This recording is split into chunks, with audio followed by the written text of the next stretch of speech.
Hey guys, good evening and welcome to the LGBTQ Voice. My name is Tracy Welch. Tonight we'll be discussing safe boundaries out in your job and discrimination. We have two guests with us. We have Andre Silva from Massachusetts Coalition, Commission Against Discrimination, and we have Jeff Schmeltz. And Jeff has a great story to tell us about being the first person to leave the military for marriage equality in 2004. He has a great story to go with that. So again, we're talking about out in your job. When is it safe to come out? We have Massachusetts representing discrimination, and it's not just all LGBTQ related, even though the Don't Ask, Don't Tell portion of tonight's show is on LGBTQ. And I'll be talking, if we have some time, about my story about my employment and coming out as well.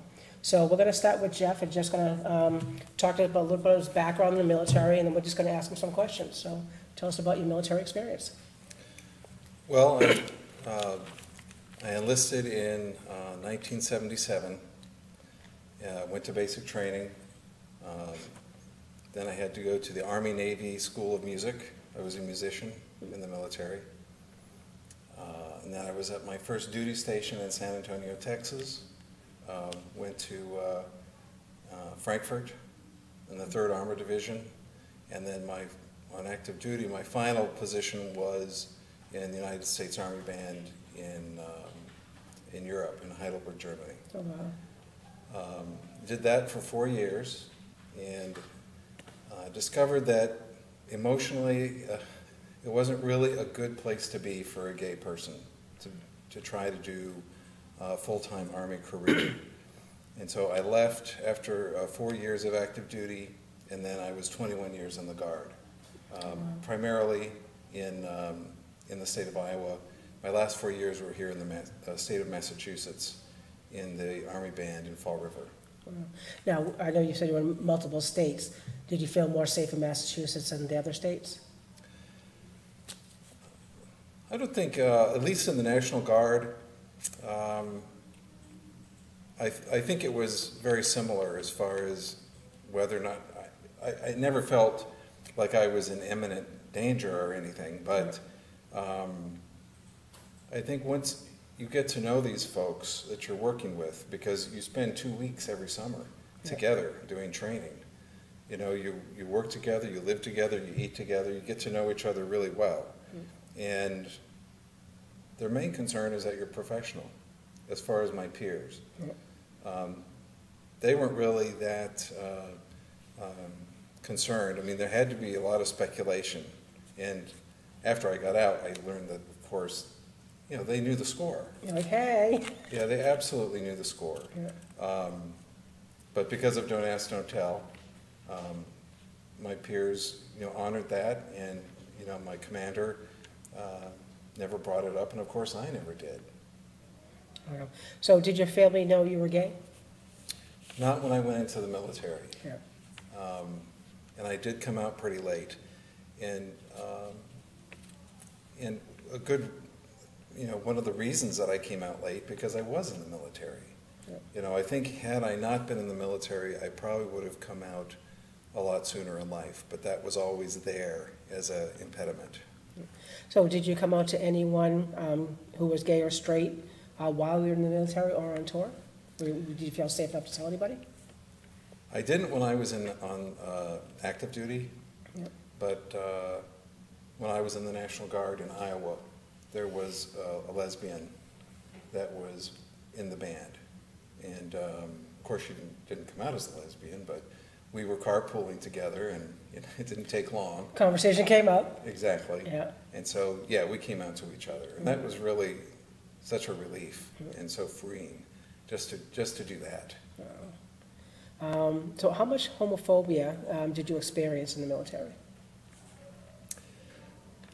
Because we were closeted, Yeah. I don't think we were really, I never really felt like I was a target of homophobia.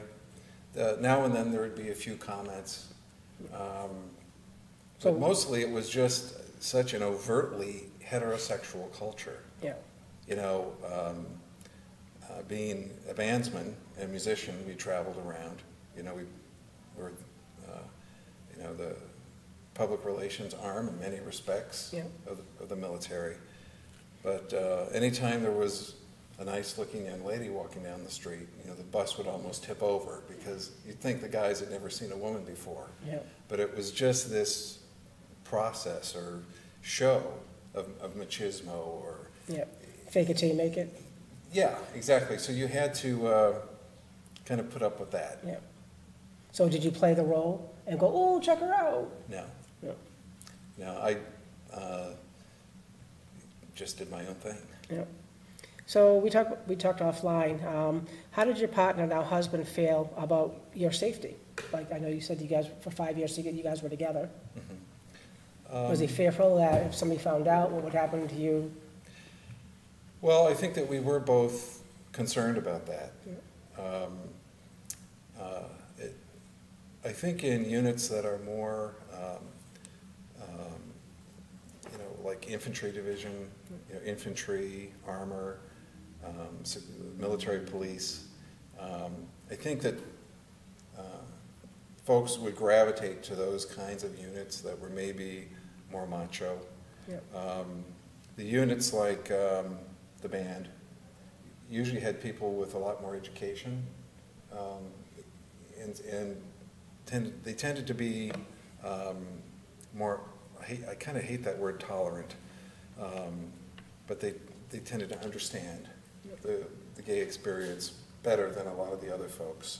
And so if you were in the medical field or the musical field, in the military, you didn't experience so much homophobia. It was there from time to time. And as far as safety, I just had to be, you know, aware that I wasn't outing myself. Yeah. You know, you always kind of had that sense of, you always had to be careful. You know, like you were stepping on eggshells. I always had to be careful not to share too much about my life, which was, it wasn't fun. You know, it was always guarded. During Don't Ask, Don't Tell, I think I already said that. How much was enforced? Did I say that one already? No, not Okay. specifically. All right. I In usually my- check off. In my experience, it was, I would say that the units that I was in, they observed the policy pretty rigorously. Usually what you would hear about is a rogue commander somewhere, you know, who just had a particular animus or dislike, hatred, whatever you want to call it, towards the LGBT community. And they would really go right up to the line, in many cases step over the line, as far as trying to out people that they suspected of being gay. So I didn't have any personal experience with that, but I have had acquaintances that have experienced it. Wow. Let's see. So are there different branches that are better or worse that you have heard or seen? I would say that all of them can be equally as bad, but generally I would say it's more the occupation within the military that tends to be worse than others. I would say that knowing what I know now, I would probably maybe gravitate more towards the Navy and the Air Force, but the Air Force also has their share of unjust actions and you know, things that should never have happened. Let's see. I know we talked about the person you were driving in the car with, but did you have someone to talk to bounce things off of, you know, for self-care? No, and that was really hard at times, you know, not to have that. There were times when I really felt like an island. Not being able to share anything for the most part. No, I really couldn't share in anything that was intimate with any of my coworkers. I can't imagine that. I mean, I think about it, you know, don't ask, don't tell, and like, wow, I don't know what I would be able to do not to be able to call my girlfriend or, you know, boyfriend, partner, whatever you want to call it in life. Let's see. How did LGBTQ, I can't even read my own writing, sorry guys. Oh, here we go. How did being LGBTQ and closeted affect the morale and cohesion of the group? Well, that's one thing that,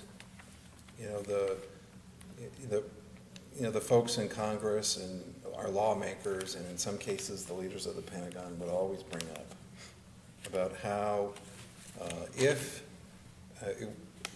LGBT citizens were allowed to serve fully and openly, how much it would affect badly the morale and cohesion of units.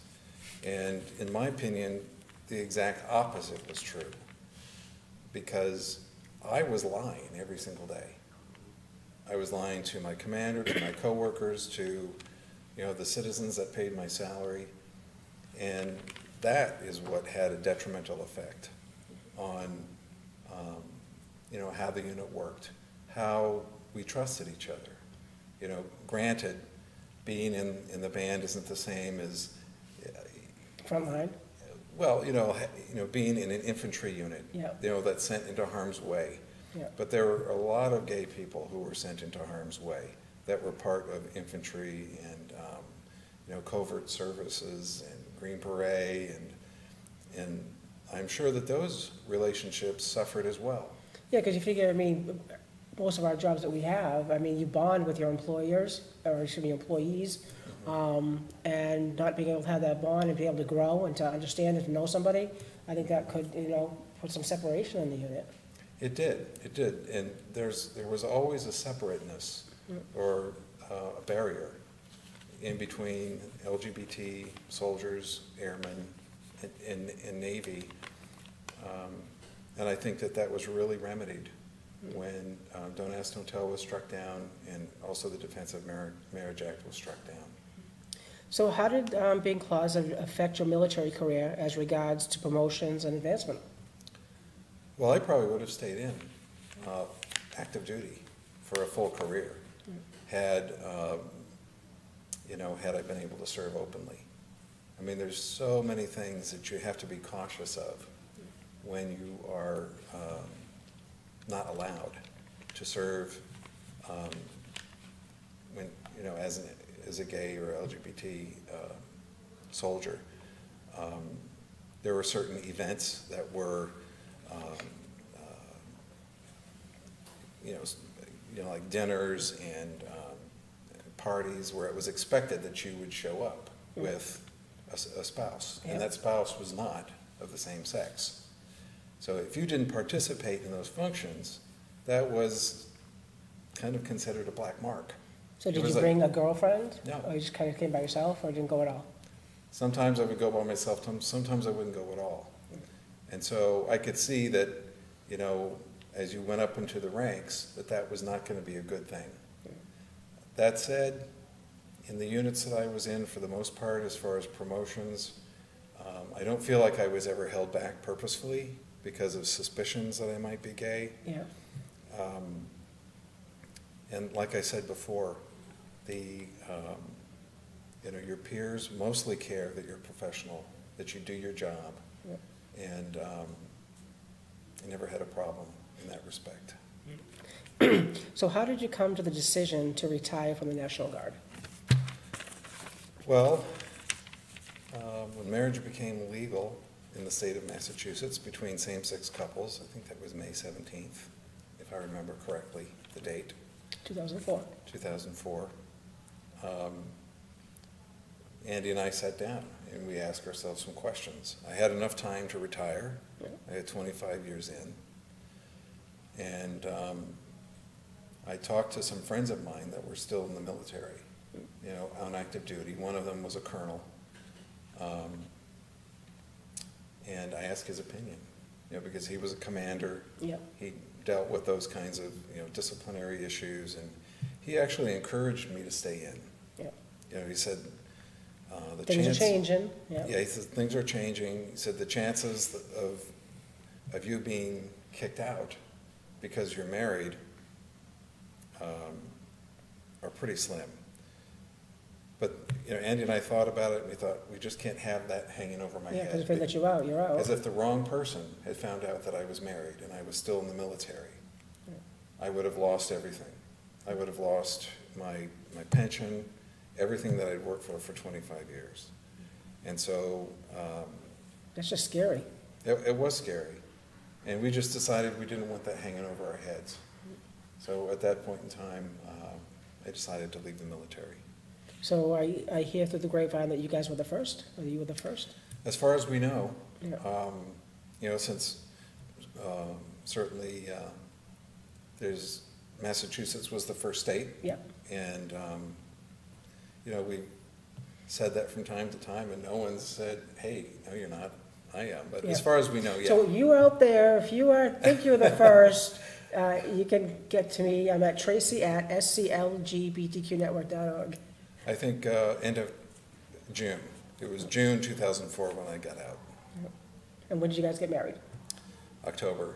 It's October 16th, the day that we met 4 years prior. Oh, cool beans. So since the Supreme Court struck down the Defense of Marriage Act, is your husband eligible for any of your military benefits? Yes. He is actually on my health insurance through TRICARE. Yeah. Way to go. Way to go. It's pretty awesome. I mean, I never thought I'd be able to get married, much less have my spouse on my military health insurance. Yeah. Well, I'm also an adult advisor for MBAGLE. We have an Alliance of Gay and Lesbian Youth in New Bedford. So we let them know that, hey, you guys know that you weren't able to be married until 2004? And they're like, what do you mean? They don't realize what, they do have today and what we didn't have back in the day. And the back in the day wasn't that long ago. No, you're right for us, but to them, I mean, we have kids that are, were born way after 2004, and they just assume, that it's a right that we've always had. How do you feel about your trans brothers and sisters that are trans in the military going through what they're going through right now? Well, it's really just the latest rendition of the same old junk that we've been dealing with. It started with black people, and then with women, and with gays, now with transgender. I mean, the bottom line is, are you professional? Can you do the job? Is there a spot available for you in the military? And there's really no reason other than just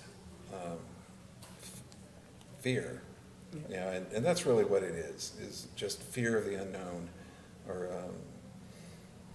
that during the struggle that we had in our state, we told stories. We told stories of lives, of families, and we just need to continue that, telling those stories and getting the word out that, these folks can do the job.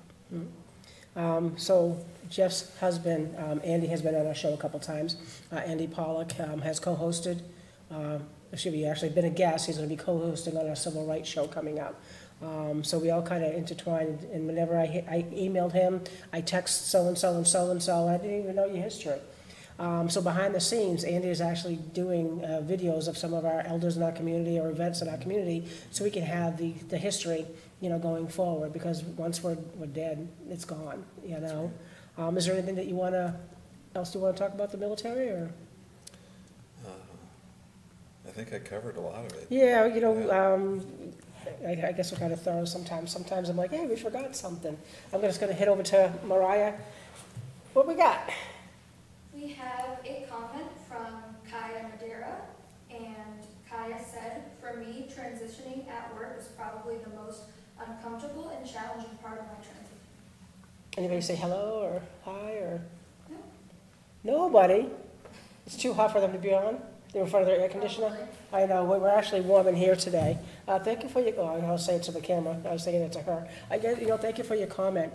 If you guys want to be a sponsor for our show, if you want to place an ad for our show, please hit up Leo at BedfordGuide.com, because 50% of the proceeds goes to the groups and organizations that we host and that we run in our community. So we're just going to skip real quick to some safe boundary stuff. Kevin behind the scenes is to my far right. I think you saw him last week fixing our microphones. When is it safe to come out at work? Like for yourself, you wanted to wait a little bit. I actually came out at my job 13 years in.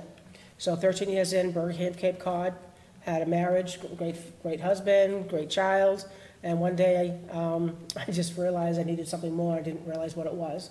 And then I realized that it was women. I came out 13 years into my job, and then I was harassed behind the scenes, and I actually did get a lawyer. And it was a lot of it was circumstantial evidence on the stuff I couldn't prove, harassing phone calls at work. Once we got a trace on the phone at work, the phone call stopped because I felt in my heart it was people from Burger King, and they're the ones who had to authorize the trace. So once the trace was known, the phone call stopped. So there's a lot behind the scenes. So after 15 years of a career of being harassed, I just quit. I gave my 2-week notice, and immediately they called me down to the office and let me go. And again, we talked about the Christmas parties or events. I brought my girlfriend. We danced to dances like anybody would, and yet even though they're not LGBTQ friendly, our pictures in the main lobby. As people walking in, it was the assumption that we were LGBTQ. So for me, and again, this is just my story, I just needed to be me. You know, you guys joke about my tattoos sometimes, and I wear my heart on my sleeve. That with all the things that are going on in the world today, anybody can be hurt, whether you're LGBTQ or not, and I just want to live my life to the fullest. So when I came out, it is what it is, and I had to do what I had to do for me. So I have some things here that, again, I'm not telling you to go to your job tomorrow and say I'm out. But this is for safe boundaries and some good questions to ask yourself before you actually, go and talk to your bosses at work. So does your employer have a written non-discrimination policy? Does it specifically cover sexual orientation and/or gender identity expression? Does insurance cover domestic partner benefits? Does health coverage cover transitioning costs? We got this from the HRC, and it's, you can go online, and it's called Coming Out. And we do have audience in Rhode Island, so some of this is not just per se to Massachusetts. Is there a lesbian, gay, bisexual, transgender, and queer employee resource group at your workplace? What's the overall climate in your workplace? Do people tend to make derogatory comments or jokes? Are any of your coworkers openly gay or LGBTQ? What are your work relationships like? Do people discuss their personal lives? Are they asking questions about yours? Is the atmosphere friendly or guarded? Like we were talking about with you in the service. There's just so much that you don't talk about my husband, my boyfriend. And for me, I have to, I've been very fortunate after my Burger King days to have 2 companies that I work for that were LGBTQ friendly, and I was very fortunate for that. Let's see, does your state or locality have a non-discrimination law including sexual orientation and gender identity expression? Is your company ranked on the Human Rights Campaign Corporate Equality Index? If so, what rating has it earned? So you guys can do all that research from HRC.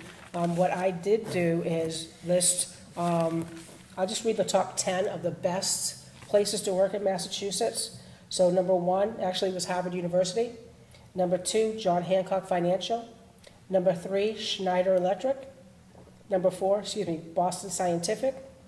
Number 5, Fidelity Investments. Number 6 was Philips Healthcare. Number 7 is Raytheon. Number 8, Analog. Sorry, I can't read my own handwriting. Number 9, General Electric. Number 10, the Maitri Corporation. Those are the top 10 places to actually work in Massachusetts. And as I was doing them, there were so many from Waltham. Because we were joking about, oh, there's another Waltham. Oh, look, there's another Waltham. Oh, look, there's another business in Waltham. So I just kind of thought that was funny. So I actually just did the top 5 worst cities in the United States.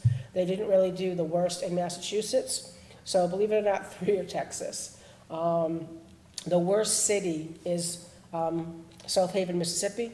Number 2, Irving, Texas. Number 3, Lubbock, Texas. Number 4, Mesquite, Texas. And number 5, Great Falls, Montana. So a lot of this information you guys can get from HRC. They're actually on Facebook. There's actually a local one. I'm sure there's one in Boston. They don't get that way. But P-Town. And Kathy Reno runs a human rights campaign in Provincetown. So shout out to Kathy. We used to be on the Cape Cod Gay Pride Committee back in the day.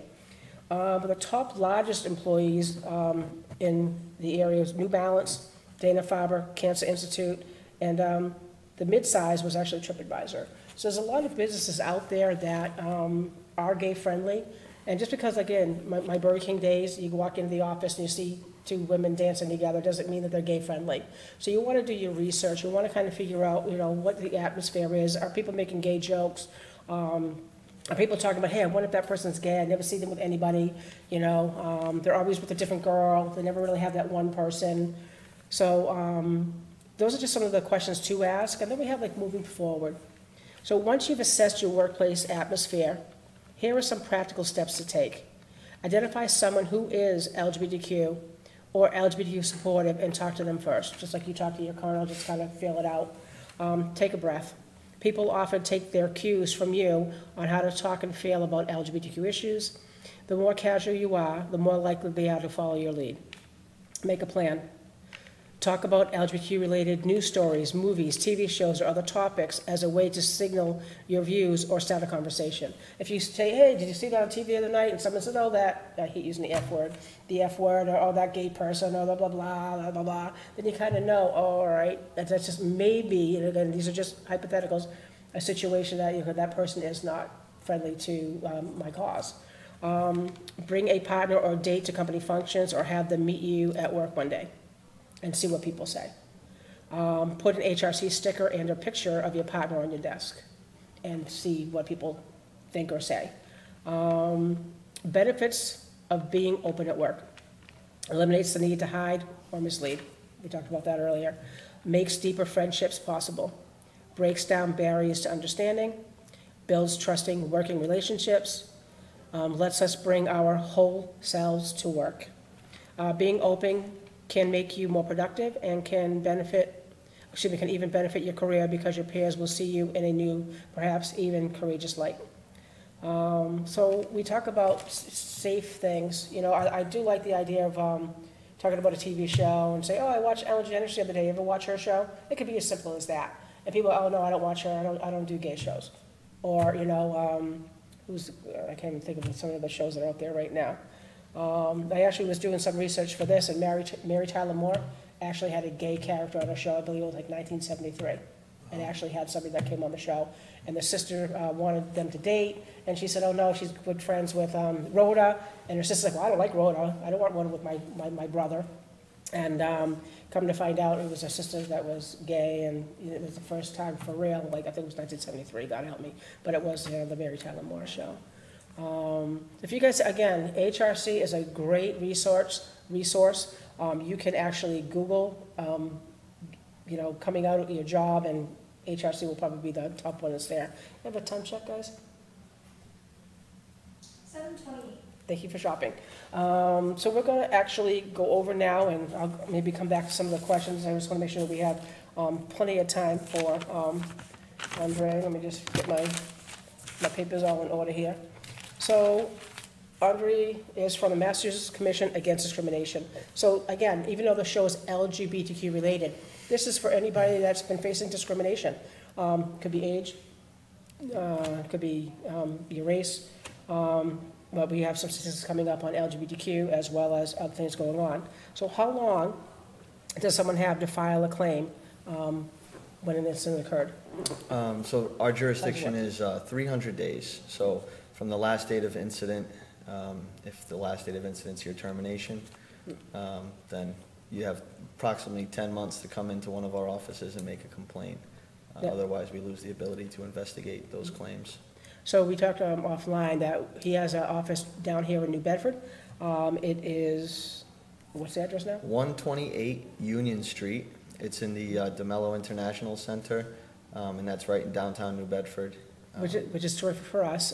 Even though with the South Coast LGBT Network, which is kind of nice to know that we had one right here in New Bedford. There's Boston, Springfield, and Worcester as well.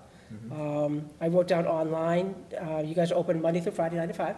Yep. Online, be assistant to chairman at massmail.state.mass.com. Yeah, we have a website. Yeah. It's www.mass.gov /MCAD for Massachusetts Commission Against Discrimination. Yep, and you can, when you look it up, you can put in MCAT as well instead of the whole thing, and it actually comes up because I was doing some Googling and checking some things out. So how many discrimination cases do you guys get each year? We have our yearly stats online on our website, but it looks like about 3,000 average in the state. So we hold a caseload of about 3,000 at all times. Oh my So God. it's, And how many people work out of your office or the 4 offices? So I would say a little over between 60 and 70 people work in all 4 offices. Wow. We have a housing investigator and an employment investigator in our New Bedford office, which is the smallest office. Boston would be the largest office where we hold hearings and have a number of bigger space there to hold court. And then Springfield would be the second largest, and then Worcester would be the third. And out of the discrimination cases that you see, the 3,000 a year, how many are LGBTQ related? Is a small percentage. I would say about 100 sexual orientation complaints, so Yep. about 2% of the total. Yep. And then gender identity is about 25, so that's almost 1% out of the 100%. The majority of complaints, the number 1 protected class is disability, Yep. and that's over 1,000. And then race and color is second at about 900. So, I mean, we do have sex as well, which is right around 700, but specific to sexual orientation, gender identity, it's about 125 a year. Oh, wow. You know, and again, we talk about even though we're safe in Massachusetts, so we think we are, there's just so many people that don't come out. Our youth group, we do ages 14 to 24, and we just started our youth group for ages 8 to 13 to kind of let them know, youth know that it's okay to be who you are, where you're at. In the 8 to 13 group, the parents actually come. So we're kind of talking, but when we do the 14 to 24 group, a lot of the kids are out to their friends, a couple people, some friends at school, but they're still not out. And then we talk about the older generation, 25 and up, and there's just so many people that are afraid to come out. One that we talk about at a youth center is, even though they're 24 years old and we still say youth, they could get kicked out of their homes. So you guys just kind of wonder how many people are afraid of housing. Even though we talk with Christina DeFonseca, shout out to Christina, has been on our show before, people are just afraid to come out and put a complaint in, That, or they don't even know we exist. Correct. Which is, Yeah. I think, a big problem. Yeah, because when I did mine, I actually got a lawyer first. I didn't even know, this was, so I sat down with her and gave her all my information. And if I had known this existed, then I'd be like, oh my God, it's right. Well, I didn't live here then. I lived in the Cape. Yeah, they should teach it in high school. Yeah, it's right in your backyard. Yeah. We even forget what's in our backyard. Let's see. Contact. So what's the process look like? I get discriminated on. Oh my God, what do I do? And I'm like, oh, I forgot. I can go see Andre. Yeah, And so we pretty much encourage everyone to come into the office Yeah. because it's a process where you have to have a consultation. You have to speak to someone one-on-one, and you have to talk about what happened, how it happened, when it happened, where it happened, who it happened with, and get all these details, put it on paper. So it's not as simple as just checking a box or filling out a form online. It's in tune with getting the allegations right with what the law says. So we have intake specialists at every one of our offices. You just walk right in. You don't need an appointment. That's terrific. You can call ahead if you want, but you can just walk right into any one of our offices, start filling out either an employment or housing. We cover public accommodation, education, mortgage lending. There's a number of protected areas. Pretty much anywhere in the state you can go, we try to eradicate discrimination wherever we find it. So majority of our complaints are employment related. Yeah. So the process starts with you fill out the form, you meet with an intake specialist, and you talk about your options as far as filing and how you want to proceed. Now, do you guys say to them, listen, I don't think it's going to go anywhere? Or how does that, So we explain what the prima facie case is, which is, at its face, this is what you have to show in order to establish that some kind of discrimination happened. Oh, terrific. So there's different ones for everyone, so like a termination or sexual harassment or just harassment in general, disability accommodation. So there's different sets for each one, and we go through all of that with anyone coming in. Oh, that's terrific. So has MCAD made or helped with any major changes to mass laws regarding discrimination? Yeah, so some recent ones, there was the Corey reform where it was a ban the box. So that encouraged employers to kind of get applicants past the application stage of checking off, you know, I had some kind of crime in my past, Yep. and getting to the interview stage at least. So that was one. There's the parental leave, that change. It used to be maternity leave, and now it's the parental leave. Oh, sweet. There's, I mean, there's a number of protections. It just keeps moving with the times, and there's new laws that come, working on new laws all the time. Well, when you talked about, you know, taking, you know, whether I had a criminal record off the thing, when I used to work for Tedeschi Food Shops as a district manager, and I'd go through applications all the time, and I'm like, oh, the person has their job for 2 years, and we look at more of it, so, they get in jail. So we put that in the bottom of the pile. So we Yeah. even had our own way of getting around Yeah. things like that, but we didn't put it like in the no-no pile, we just put it in the pile of the possibility pile. Yeah, so now, I mean, You if know? anyone in the public is seeing this and they encounter an application out there that Yeah. still has a box that says, you know, Yeah. have you commit any crime, Yeah. that should be reported to us immediately. Oh, that's terrific. Well, a lot of the, well, a lot, but more today, people are going on online applications instead of Yeah. the paper ones, because we have to keep social security numbers off it, keep everything separate, God help me. So, well, you already talked And those are about. tailored, Yep, those are tricky because sometimes those are tailored for the country, but they're supposed to, so we've encountered sometimes when it's a national company that might have a criminal record question that's allowed in another state, Yeah. but not allowed in this state. Yeah. So it can get a little tricky there. So when, I don't know, there's ways around putting, you know, I'm from Massachusetts, and maybe you don't have to answer that question, but Yep. the fine print, you gotta read it. So something to look out for. oh, yeah, 'cause we used to have, well, when I worked for Tedeschi's, we had stores in Rhode Island too. So you have to do separate things, separate everything, I'm like, oh my God. Yeah. So why do you feel people should reach out to MCAD? Just to educate yourself about, I mean, every employer usually has an employee handbook, and there's information in there, like you were explaining earlier, the non-discrimination or harassment policies in place. You know, our agency is right up there with that. We should have, there should be information about our agency in every workplace. So just to educate yourself and be a good employee in the workplace. And I believe employers, where you're working, we used to have the federal law, minimum wage, and, you know, even for our Tedeschi's, we had our own thing for discrimination. And even though we didn't want somebody to call, obviously, we had all the information just in case something did happen and have the call. So at your workplace, you want to double check to make sure that they have those posters up, and it's the right year. Yeah. You know, there's just certain things that your employer's supposed to do to protect yourself, right, when you're out there. So you get like 3,000 cases a year, that ongoing. What's the success rate? So those are also on our website. I would say, as far as like, so we have findings, we have probable cause, lack of probable cause. So I have some of those numbers here, that's the housing Well, while you're one. working, so people, I would say somewhere around 70% is maybe lack of probable cause. Yeah. Where we can't establish Yeah. that discrimination took place. And then maybe 30% is probable cause.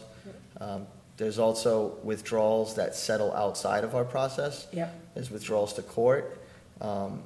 So those numbers are, I would say, so withdrawals to court are somewhere around 300. Predetermination settlements, which is where the parties come together and try to work out some kind of agreement between themselves before we make a finding, Yeah. is right around 300 as well. And then 300 are withdrawn. So that's maybe a third of that go through that alternate dispute resolution process. wow. I guess the other thing too is, if you're going through your job and something happens, write down the time, write down the date, a conversation, you know, being LGBTQ, keep a log, you know, kind of write things down. That is a great tip. I mean, Yeah. nobody does that. Yeah. Nobody thinks they're gonna need it or think about it, but I mean, once someone comes to our office and says, you know, this is happening, I don't wanna file anything Yeah. yet, but we always encourage them, you know, anything happens in the future, make sure you write down who it is you were talking to, what were you talking about, you know, all of that is important, because if you later have to come in and file a complaint with us, it helps to say, you know, in June 2018, this happened, or. So, again, I'll go back to my Tedeschi days. We actually had, depending on the video system, we didn't have VHS. So some companies had VHS, and the first of each month, they'll put it in the first of the last month, and they'll just retape over it and retape over it. So you may want to find out from your business, if they have video, how it works, because you may have 30 days or less. Tedeschi's, we were digital, and depending on if it's a 24-hour store, things like that, we could have 14 days, and we actually had audio with our video.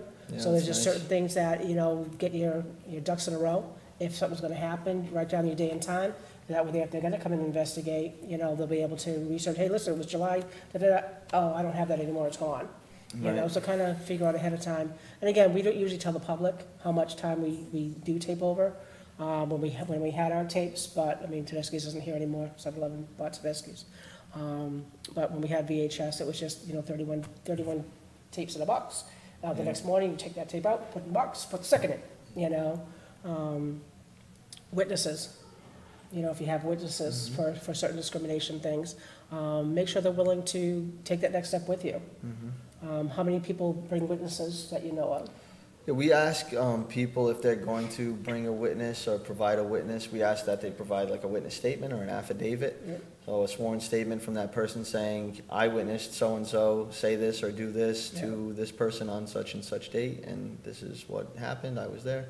That kind of thing. So maybe if they're later called for questioning her. But, you know, some people don't want to be a witness and don't want to get involved because, you know, it's their employment, it's their livelihood, they don't want to mess with that, obviously. So we do sometimes contact witnesses without putting it on record and finding out some more information from them. So it's a fine line. But our witnesses are protected from retaliation. Excuse me. Yeah. So even if you didn't file a complaint with us, being a witness in one of our processes is actually a protected activity. And if you did encounter some kind of adverse employment action in the future, like we're going to terminate John because he was a witness in his complaint, then you can come into the MCAD and file a retaliation complaint yourself. So. And depending on your company, I mean, there's some really good human resources out there at some of our companies that you may want to go to them first and say, this is what happened. And again, nothing's supposed to happen against you or any of the witnesses that are employed with that business. I know several times that I had employees come to me and say that this happened, and some of it may have been from a customer, another employee to employee. I went to HR and talked about it, and it was something that was said that should not have been said, and we had audio, and the person said, well, I didn't mean it that way, and I'm like, listen to it. It was just so over the top that we sat down with both of the individuals separately, and the person that was offended, I said, would you be able to work with this individual again? And she said, no. I said, okay. And then we talked to HR, and we ended up letting the individual go. I'll tell you offline what it was. But online, you don't want to know online. But yeah, and I thankfully they came to me, went up to the manager, to the district manager, and we went up the chain of command. So know who your chain of command is at your job. Know if they have other grievances. I mean, if you've just been there, it's kind of hard to know what's going on. But try and, like we talked, to ask those right questions. I'm not telling you again to come out tomorrow. Please, I don't want somebody saying I lost my job because Tracy said I should come out now. It's just safe boundaries. 1 in 5 employees have stayed home from work because the workplace wasn't always accepting of them. 1 in 5 searched for a different job while they were going through the turmoil, I'll call it turmoil. 1 in 10 LGBTQ workers have left a job because the environment was not very accepting of LGBTQ. So you would talk about 1 in 10 of being gay. So if you look at your business and the high turnover, and for you people out there that own a business, why do you have high turnover? Is it because people felt unsafe, they felt discriminated against? So I do have some more questions. Wait, any more comments? Alex from our youth center said hello. Hello, hi Alex, we miss you. Thanks. So do you represent the individual with legal representation, or do they need their own lawyer? And if so, do you help with legal fees? So when we're doing the investigation, we're a neutral party. So we're not giving any advice to the company, or we're not giving any advice to the complainant. We're just kind of guiding you through the process. If we do make a finding that there is discrimination, in your case, or probable cause finding, it's the state's agency's role to eradicate discrimination. So we then provide an attorney who's going to help with that process, whether it be damages involved or trainings or education for the companies. That is provided at no cost to anyone. And filing, there's no fees for filing, there's no fees for coming in for a consultation, there's no fees for pretty much anything if you're going through the process pro se. That being said, people do start the process with an attorney already. An attorney can just mail in a complaint to our office and go through the process with you. So that process involves filing the complaint. We get a position statement from the company, which is basically what it sounds like. It's a statement explaining what their position is on the complaint you filed. So it's their side of the story. And then you have an opportunity to read their side of the story, and you get to respond one more time. You get the final say. It's called a rebuttal. So, some people might get an attorney when they file a complaint. Some people might file a complaint with us and then maybe later get an attorney to help with the rebuttal. Some people might go through the whole process without an attorney and then get an attorney from MCAD in the end. So it's pretty much up to the person at the time of filing, but all options are available. So what advocacy needs, what can we do to help MCAD right now? Like for us, for the South Coast LGBTQ network, what support can we help you with right now? Is there anything that we can do as a group or organization? I just educate everyone around as far as what their rights are as employees. I mean, majority of people are employees, and I don't think everybody knows that MCAD exists. Yeah. So just knowing that we're there and what we do is great. For employers too, to educate their staff about what to do and what not to do in the workplace, what's acceptable, what's not acceptable. We have trainings. We have a training department. We provide trainings all over the state for everything related to our agency. So the other 3 offices, they're open Monday through Friday, 9 to 5 as well? Yep. Everything has the same across the board? Everything's open Monday through Friday, 9 to 5. So I think I said that one earlier. I just have a couple more stats. What time are we at? I don't. It is 7:48. Oh, cool beans. 12 minutes to go. Let's see. 1 in 5 LGBTQ workers have been told or had co-workers imply that they need to dress more feminine or masculine as compared to their gender. I couldn't imagine going into a job and, I'm a tomboy, and they had told me I needed to wear a dress. I think I would die. I can understand tattoos, I can understand piercings, just certain things. But to have somebody come in and tell me that I need to dress more to my gender, I think would definitely deflate me wanting to come to work every day. Let's see. 1 in 24 non-LGBT workers who were told to dress more feminine or masculine. I don't know, I guess it's on differently. Let's see. 40% of LGBTQ workers are closeted at work. 50% of non-LGBTQ workers don't think that there are any LGBT, they don't think there's any gay people that work in their place. That's funny. So 50% don't think there's any gay people that work there, but yet 1 in 10 are gay. So think about that. You got 20 people that work in your office. The likelihood that 2 are gay are pretty good out there, people. 28% of LGBTQ workers are totally closeted and not open to anyone in their lives. I mean, some of these statistics, again, HRC is amazing. 38% the possibility of being stereotyped. 36% the possibility making people feel uncomfortable. These are reasons why they are not open at work, 31% the possibility of losing connections and relationships with coworkers. Even though we may be living a lie, it's still a lie that I have to deal with every day. And if I lose that, what does that look like for me going forward? 27% people might think I'm attracted to them just because I'm gay. That's just funny. I mean, some of them are funny, but it's true. They're like, oh, I lost my best friend when I came out. We were friends for, 11, 12 years from junior high on, and I came out when I was 26, so you add the years up, and she never spoke to me again. So I can't imagine working with somebody like yourself for 25 years, coming out and the friend that you have had for 25 years that you see 2 weeks a year, you just never speak to again, So some of it can be hurtful to your heart, and for me, it definitely was. Let's see. What else we got? The top 10 reasons LGBTQ workers don't tell a supervisor or HR about negative comments about LGBT people is because they don't think anything would be done about it, and because they don't want to hurt the relationship with coworkers. Wow. So 20% of LGBTQ workers felt they were passed over for job opportunities because they were gay. 45% of gay workers agree with the statement that enforcement of the non-discrimination policy is dependent on their supervisor's own feelings towards gay people. I'm just going to say gay when it says LGBTQ, guys. 13% felt that they would be fired because their workplace was unwelcoming to gay people. Let's see what else we got. LGBTQ workers are singled out at work.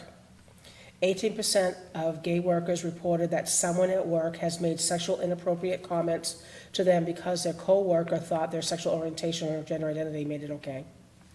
53% of gay workers report hearing jokes about lesbian or gay people, and 41% transgender specific, and 37% bisexual specific jokes, at least one in a while only 37% of their non-gay counterparts report hearing the same jokes. I mean, there's just so many statistics out there, guys. Let's see. 25% of LGBTQ workers feeling distracted from work. And you wonder, are they thinking about, like you said, am I going to get fired tomorrow? What do I do? Oh, my God. Every time Fred's next to me, they see Jane calling me. Well, who's Jane? Oh, wrong number. Why is Jane always calling? Whatever it happens to be, I'm just making up fake names, guys. Think about it. 28% lying about their personal life, down from 42% in 2008.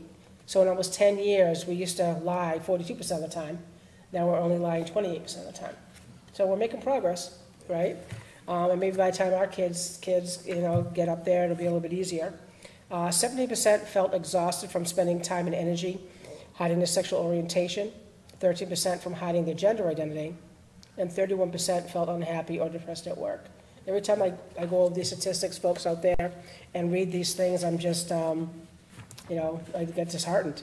And I think that's why, the South Coast LGBTQ network formed, to make it, a little bit easier each day for our youth and our mature audience. Our seniors want to be called mature now, so we call them mature. And we try and make a little bit of difference, every day that we can. 80% of non-LGBTQ people agree that, I'll just say gay again, gay people should not have to hide who they are at work.